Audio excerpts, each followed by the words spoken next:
Hello everyone! Ayan, good evening po sa inyong lahat. And for today's video ay tara at samahan niyo po ako magluto nitong ating napakasarap na ginataang sitaw and lalahokan po natin yan ng tinapa. So tara na guys at samahan niyo po ako magluto and enjoy watching po. So ayan na nga sa ating kawali, magpainit tayo. At pag mainit na maglagay na tayo ng konting cooking oil at mag-start na tayo maggisa nitong ating bawang at nitong ating sibuyas. At pag lumabas na yung bango ng ating bawang at sibuyas, pwede na rin nating ilagay dyan yung ating tinapa. So, ang ginamit po natin dyan ay tinapa na galunggong. So, kinuha lang natin yung laman at tinanggal natin yung tinik at ulo para wala na pong tinik. Ayan. Tapos, pagkagisa natin ng ating bawang sibuyas at ng ating tinapa, ay pwede na po nating ilagay dyan yung ating pangalawang gata ng niyog. Ayan. Tapos, maglagay na tayo ng asin para sa pampalasa at maglagay na rin tayo ng pamintang durog. Tapos halu-haluin lang po natin iyan at kung medyo matabang pa mamaya magdadagdag na lang ulit tayo. So na nga, after po nito guys, pwede na nating ilagay dyan pag kumukulo ng ating gata na pangalawa. Ilagay na natin dyan yung ating sitaw. So yung ating sitaw ay kalahating kilo. Ang kalahating kilo po ng sitaw ay 50 pesos. So medyo mahal po ang sitaw ngayon. Ayan, tapos pag ganyan pong kalahating kilong sitaw,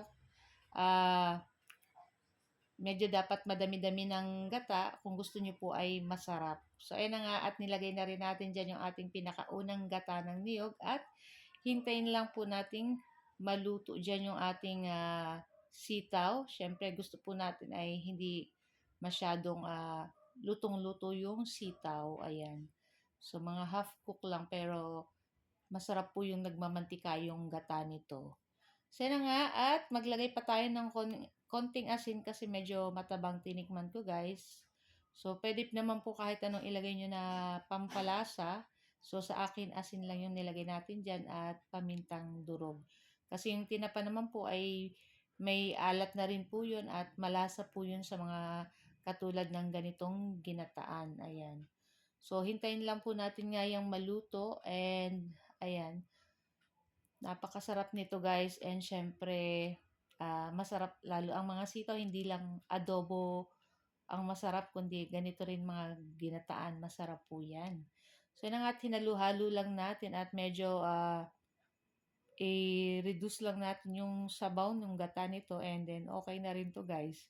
And syempre wag niyong kalilimutan magsaing ng marami pag ganito ang ulam nyo and masarap itong i-partner sa pritong isdang galunggong, ayan, or kaya paksiw na isda, o di ba?